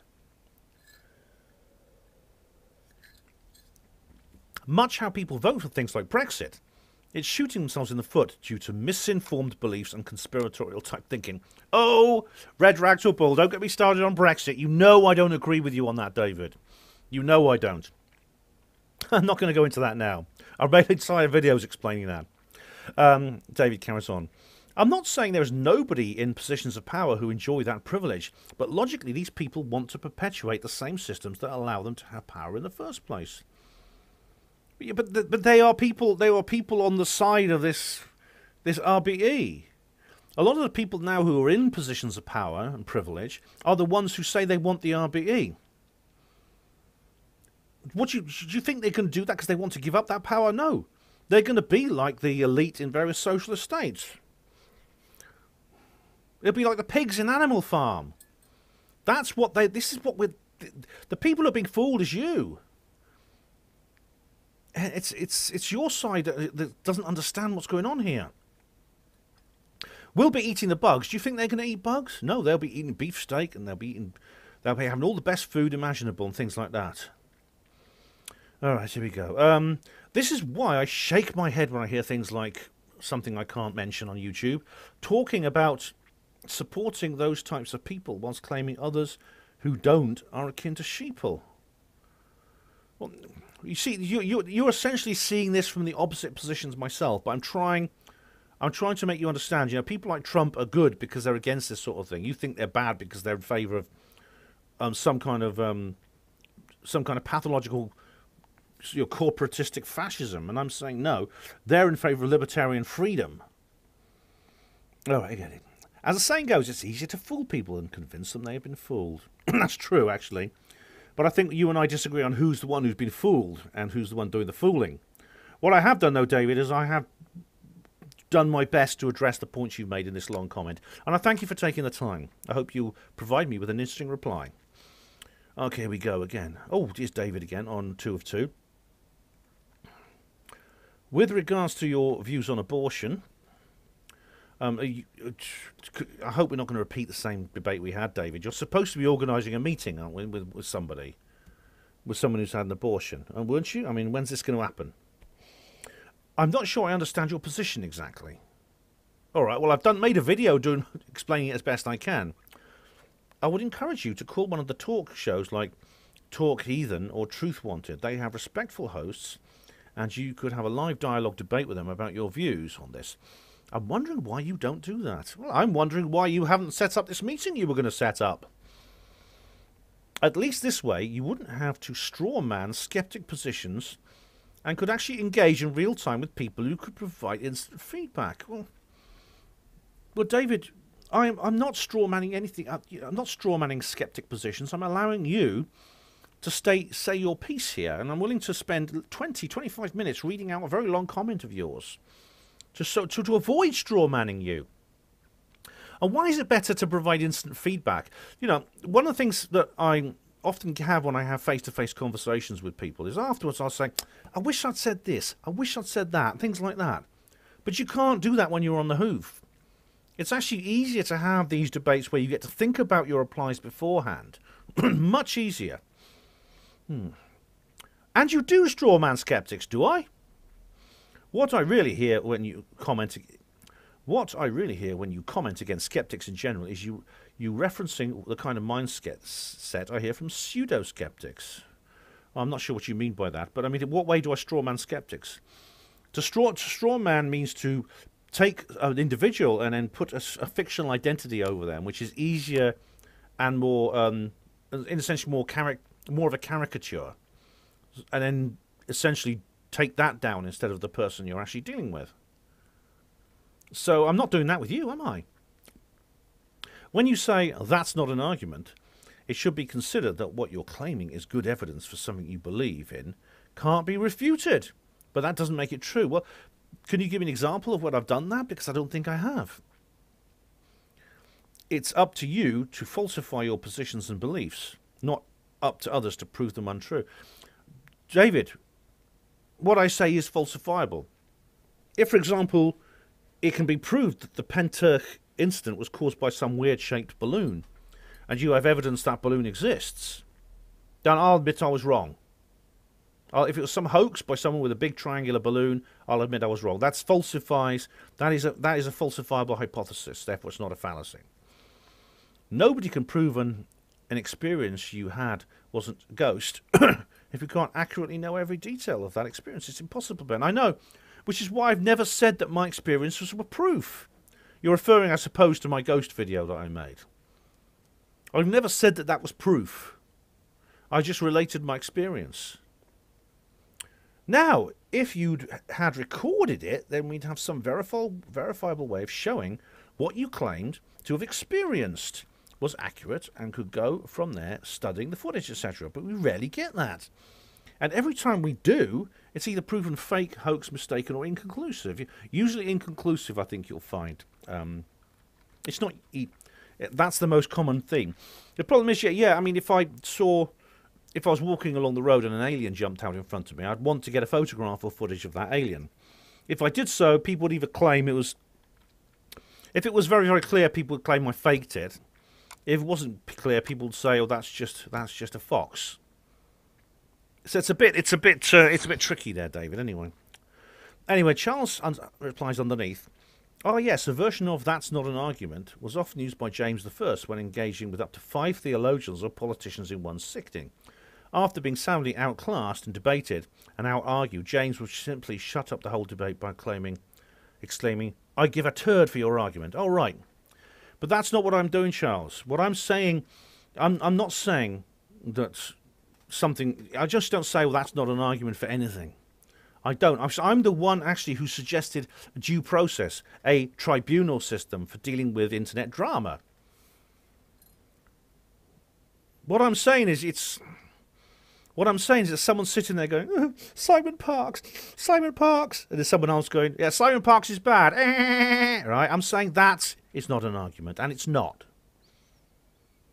Am I wrong in saying that Simon Parkes? Is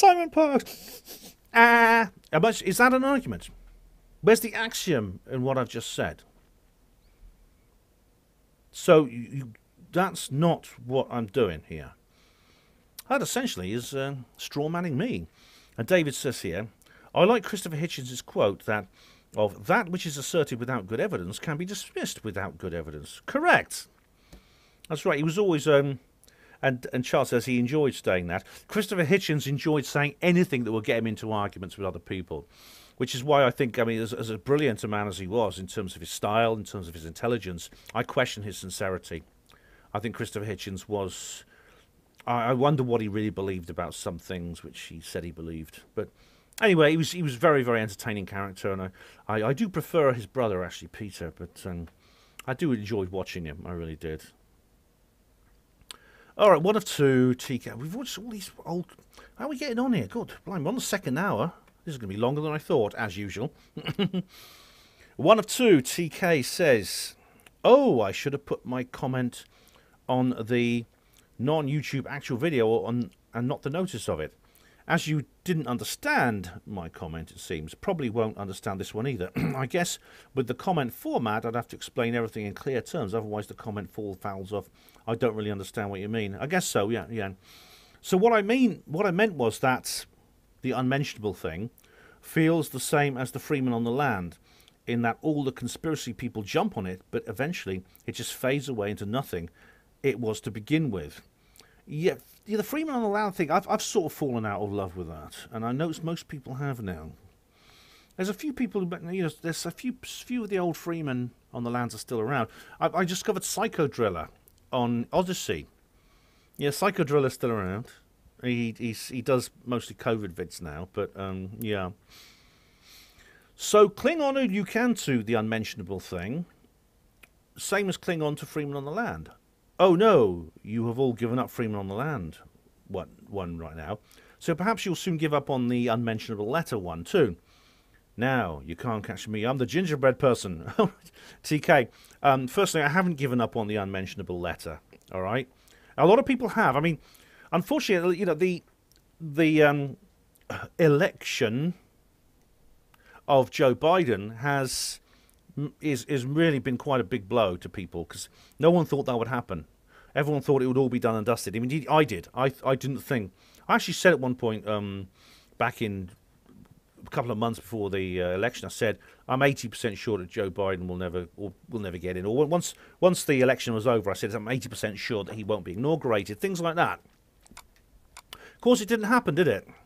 It didn't happen, and this has been a blow for a lot of people. It's been a disappointment. In fact, lots of people, including me. However, I get this phrase, this catchphrase keeps coming out. Let's put it to bed now. Let's put it to bed.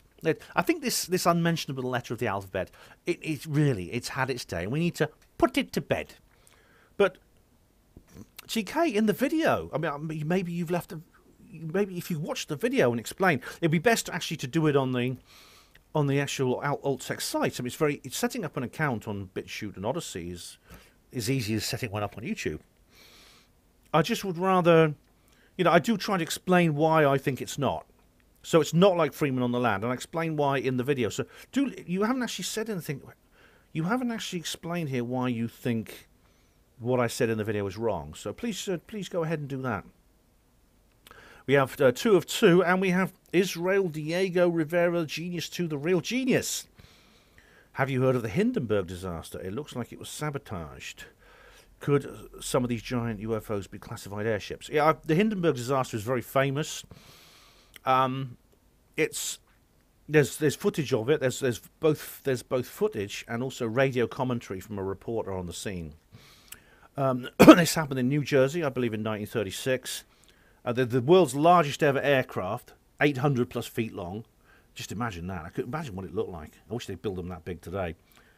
Basically burst into flames. The whole thing was immediately engulfed in a fire. You can find it on YouTube. It's very easy to find. Luckily, it was quite close to the ground, so some people escaped by jumping out the windows. But because it was lifted by hydrogen gas, it burned almost instantly to a crisp. You said it looked like it was sabotaged. There's a film, actually, which claims it was blown up by a bomb. But really, the thing is, if you're going to fill something with hydrogen, you're asking for trouble. I mean, this is why most modern airships use helium. The problem with helium is quite expensive to get hold of, to actually extract and get hold of. It's a noble gas, so it won't burn. Hydrogen, of course, is extremely abundant. And it's very abundant. It's very cheap. So a lot of airships in the early days of airships, the grand old age of airships, which was basically the early 20th century, were lifted with hydrogen. But is there any evidence that it was sabotaged? Could some of these gigantic UFOs be classified airships? Diego Rivera says here, and the answer is yes and no. Yes, they could be aircraft. But airships, no. Airships, if you're referring to an airship as something which essentially is a maneuverable balloon, something which is basically an aerostat with an engine attached. So it has an envelope filled with gas, which gives it lift, and a propeller to actually move, an engine so it can move around. A propeller. Usually it's like a big propeller, petrol-driven propeller. I don't think it's one of those, no. Basically, because that kind of technology is pretty much obsolete now. It's used on small scale, for example, advertising airships over sports stadiums. But really, there's very little in terms of airships now. What it could be is a spacecraft or aircraft powered by free energy and anti-gravity propulsion, like the TR-3B. Some of these gigantic UFOs could be that. The Apollo Detectives 9. Thank goodness, a new video. Legend Real says, yes, Ben. Yes, Legend Real. I don't know what you're saying, yes, Ben, too. Basic Materials, hello. New, welcome. Oh, it says you've been subscribed for 2 months. Oh, well, thanks very much, Basic Materials. Fascinating discussion. Thanks very much. Much appreciated. And we have Misia Cert says, aha, at last something worth watching. Oh, I'm glad you liked it, Misia. I'll give you guys love hearts, actually. No, I'll give you love hearts. There we go. And we have here, I'm sure Steve Mumling's going to get in on this one. Teresa Walker says on the Apollo Detectives 9, weird how astronauts died after flights. I don't think... Did they? They didn't, I don't think, did they? Yuri Gagarin did, actually, a couple of years after his space flight. He was killed in a plane crash, I think. So which astronauts do you mean, Teresa? Cat Squatch Returns, 93, says, not really. I'm sure it was very hard on their bodies. Humans aren't meant to leave the planet. And their minds went into extreme psychedelic states when leaving Earth. Yeah, Dr. Edgar Mitchell talks about the weird feeling he got during the launch of a Saturn V rocket, which he was on, yeah.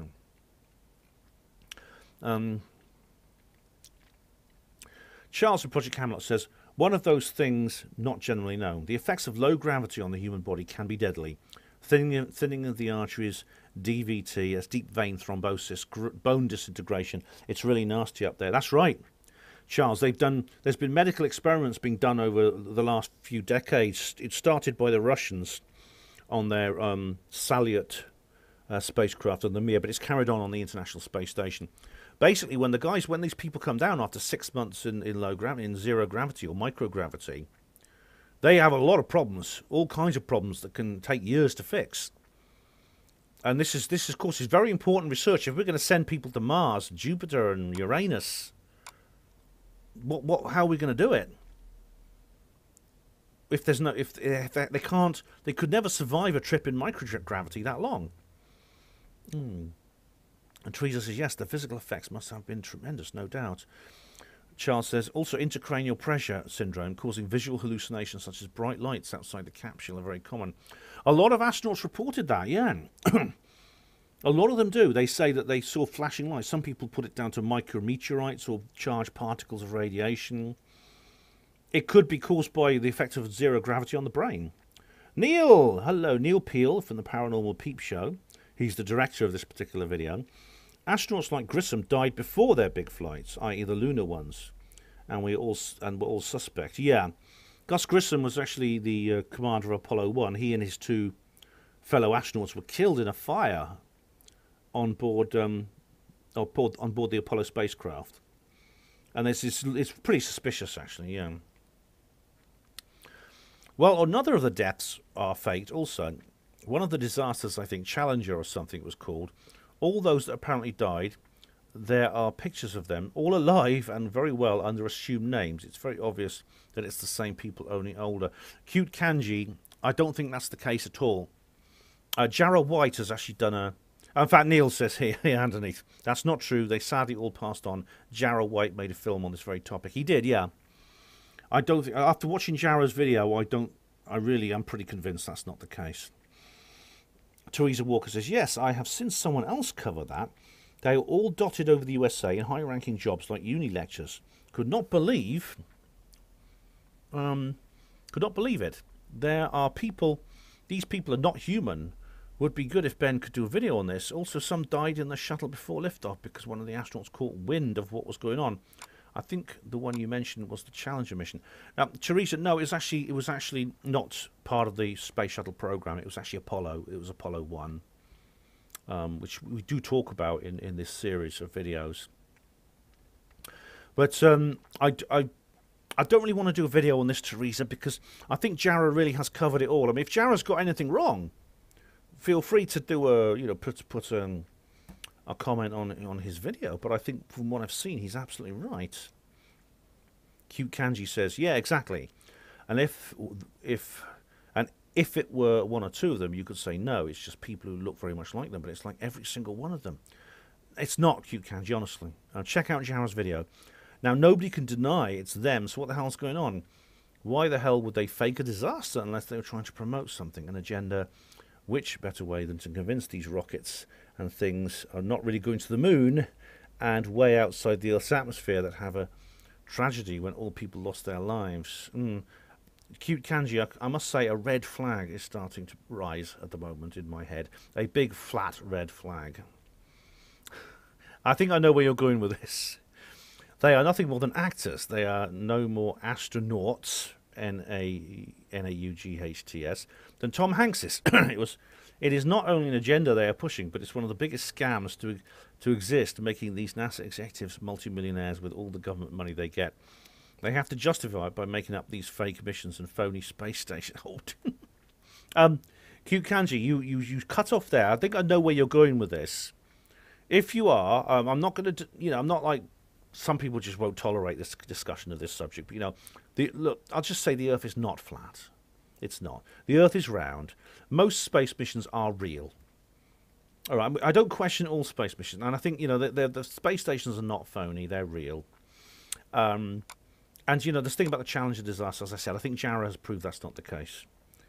Cute Kanji said to Neil, "Who are all these people then? Who are their exact doubles? But they're not, though. Jarrah's proved. Jarrah's actually tracked these people down." There was more replies. Oh bloody heck! Here we go then. Neil says it would be best to watch the video I have posted, as I hope this will respectfully answer your question. Good luck. Yeah, that's fair enough. Teresa says to Cute Kanji, I think the government and NASA lie about space and technology that's available to them. If aliens are here, why a primitive space program? It's just a distraction and dumbing down of the masses to hide the truth of what's going on. They even have advanced telescopes like SETI to search for ET life. If they are here, then why have them? Well, you're quite right about what you said there, Teresa. Why have telescopes and why have SETI to search for extraterrestrial intelligence if the aliens are here? Well, I've done an entire video on that. Do check it out. It's called SETI and UFOs. I'm not going to give you a link. You can find it. It's all to keep us away from the truth. Correct. Anyone that gets close to the truth is regarded as a threat and summarily dealt with. The truth will be revealed one day, and I don't think that's far away. Yeah. Cute Kanji says to Teresa, I think they make it all too obvious that people automatically jump to that conclusion. The pictures NASA released of the space station or the moon or supposed ordinary things that just happen to have UFOs or other strange things in them, and that people just notice as if NASA are stupid and didn't look at the pictures properly before putting it out and didn't notice what UFO geeks, etc. notice when scrutinizing the image.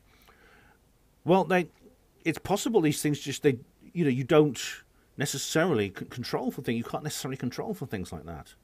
It's literally possible they published this material without realizing it was there.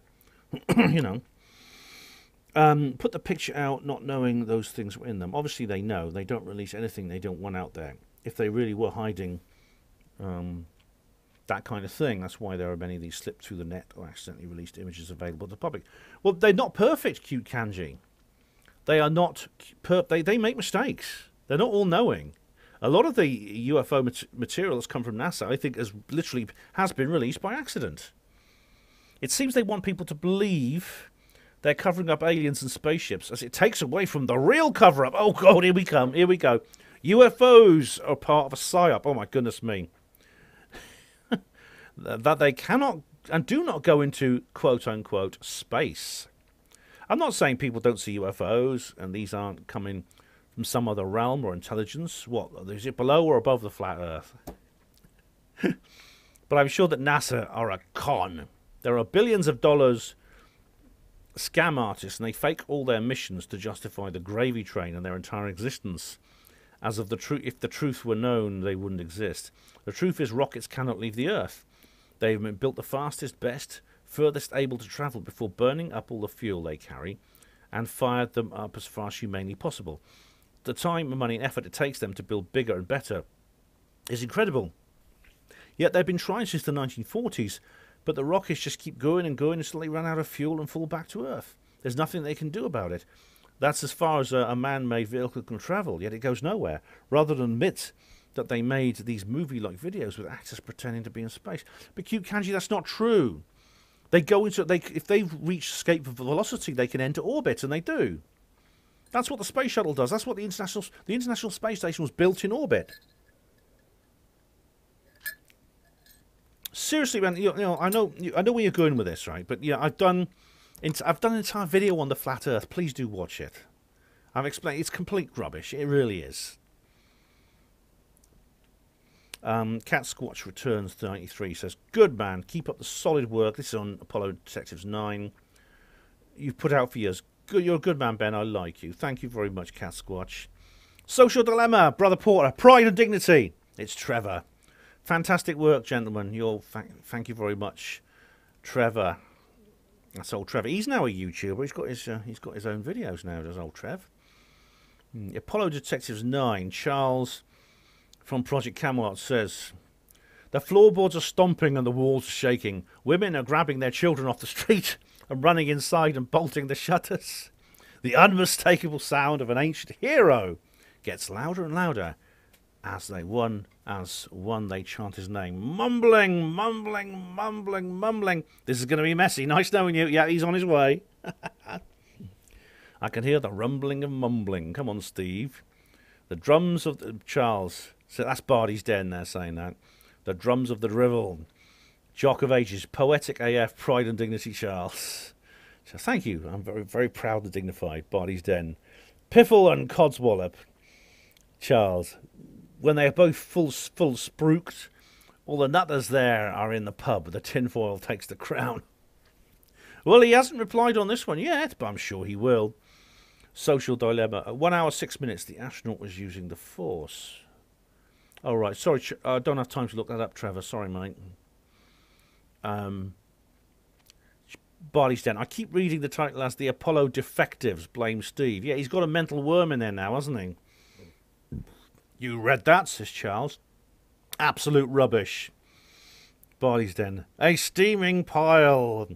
It would insult the intelligence of a cheese and pickles sandwich. I just fancy one of those right now. Apollo Detectives 9, Teresa Walker. We'll have to watch this quality production again. So much detail. Thanks, Ben. Oh, you're welcome, Teresa. Hope you get plenty out of it the second viewing. Cat Squatch returns. I'm not even halfway through yet. Bloody hell.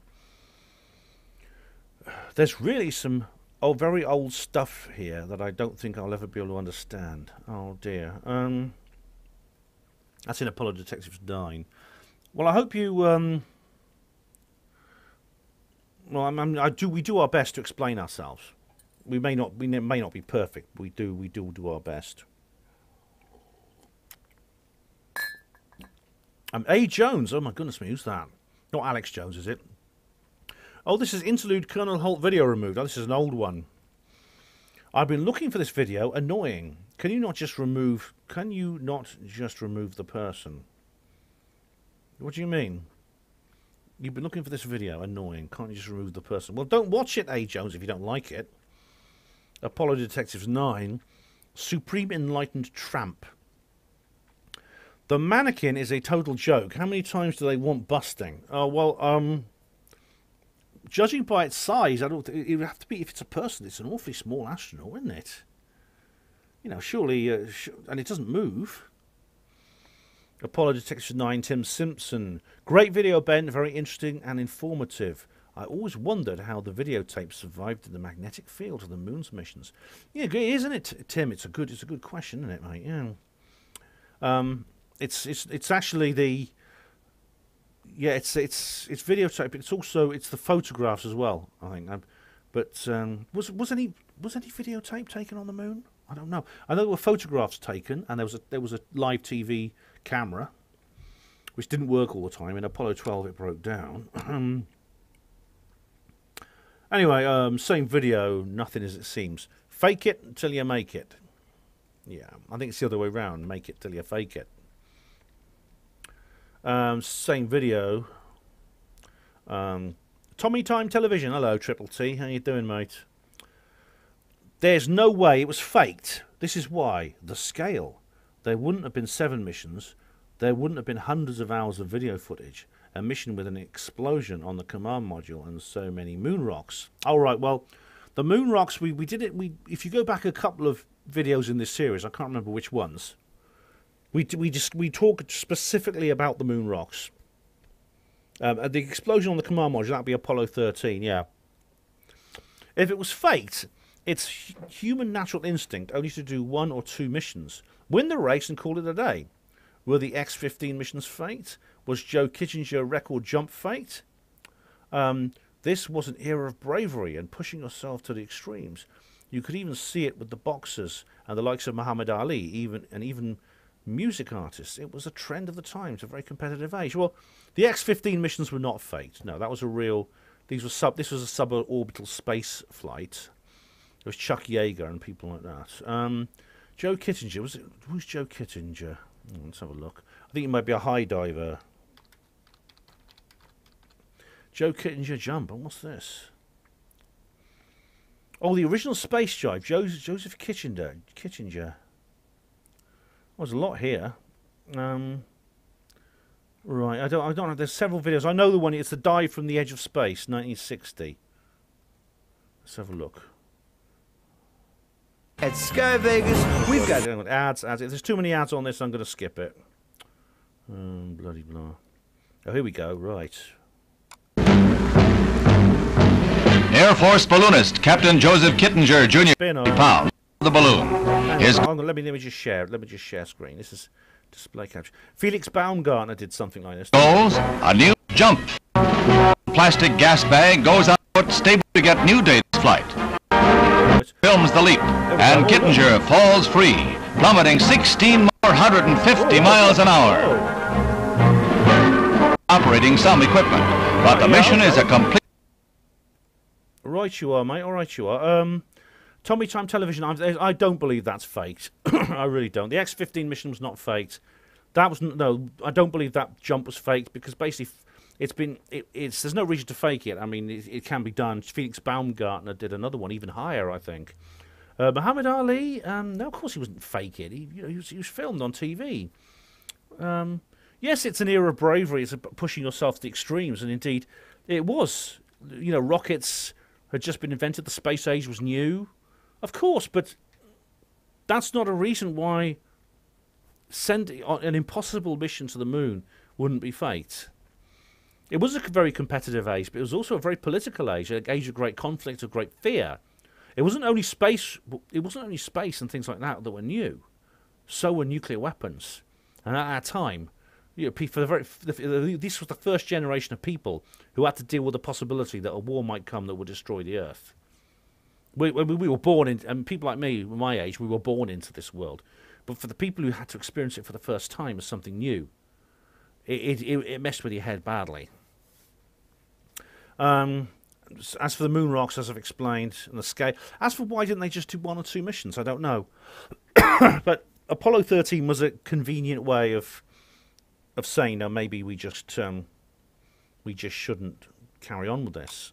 But then it was all after the departure of Apollo 17, which in December this year we celebrate the 50th anniversary of that.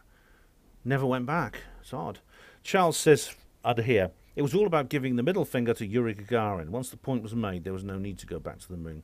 It wasn't all about that, Charles, but of course that was a part of it. A part of it was the space race. A part of it was getting America back into the space race. Up till then, the Russians had just been stealing the show. America needed something really spectacular to get back in. And because really, it was just that or nothing. Because once a manned mission to the moon is the only thing really possible with that kind of grand theatre to it. Because if you leave that, if the Russians had got that, then basically that's it. Until we managed to land a man on Mars. Caroline McGreal. Oh no, not a Bible bashing, please. Oh no, you did actually leave a good comment last time. Apollo Detectives 9. Why does NASA always use pagan deities' names for their missions? Who are they lifting up to honour? What does this say about them as an organisation funded by the public? That's interesting, Caroline. Now, this is somewhere that I know not all the detectives want to go. Jarrah White, for example, doesn't really want... He's very against this line of thinking. But there is an occult element to everything government does. And there's all kinds of strange things like the symbolism in the logo and things like that. It's a big subject, but there is something Freemasonic about it, yeah. Cute Kanji says it's all very Masonic and honours their pagan gods. This is why they all name these gods everything to do with space. And Charles says, nah, every day of the week and every month of the year is named after a pagan Greek-Roman deity from millennia before the Masons even existed. It's probably... Yeah, but this, I think, to do with governments is different. Cute Kanji says, the moon is a fake artificial satellite. Now, I don't believe that's the case. I certainly do, Cute Kanji. I certainly do realise this. There are artificial structures on the moon. And there was something odd about the moon. It has a low density. It probably has many cavities inside it. Whether these are artificial or natural, I don't know. But there's no reason to think the moon is a spaceship and all that sort of thing. It's a space station, etc. Cute kanji. Here we go. The American guy's wrong because he believes they actually left the Earth and didn't into the moon. And oh, dear we go. Just a second. I'm just going to skim read this. You're actually just repeating a point you made before, Cute Kanji. The reason they faked it so soon is they realised it wasn't possible hundreds of years. And oh, right. Sorry, here we go. I'm just sorry.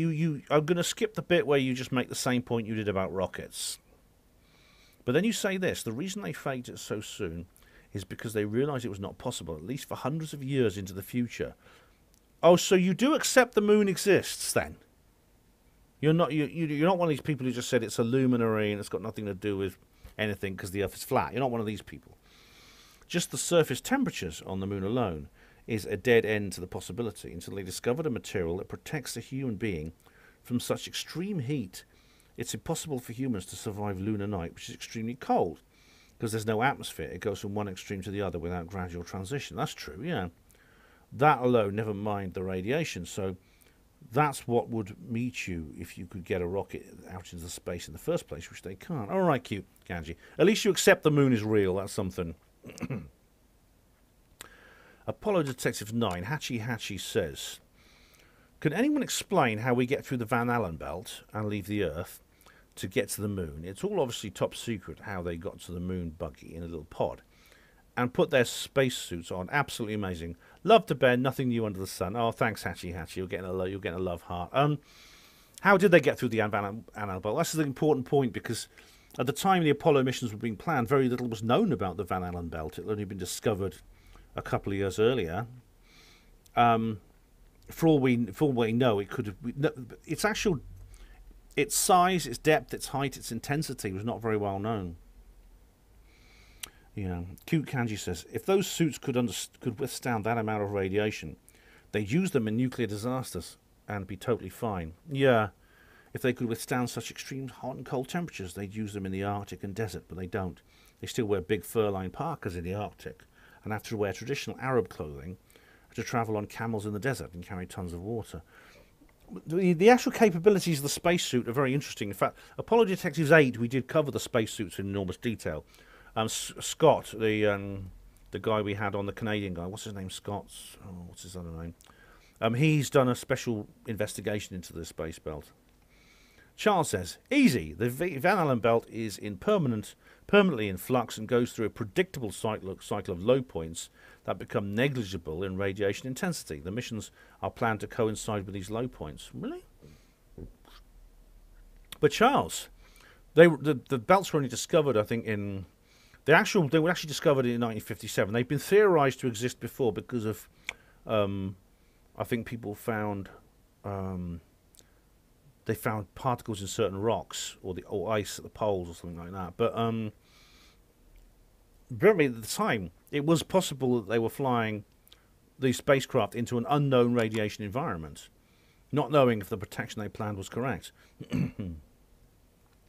Jim Skim Pivot is back, hello, and says to Cute Kanji, spacesuits are designed for one specific short-term purpose, and as radiation harm is cumulative, they are adequate protection for lunar missions inside the space vehicles or for EVA use.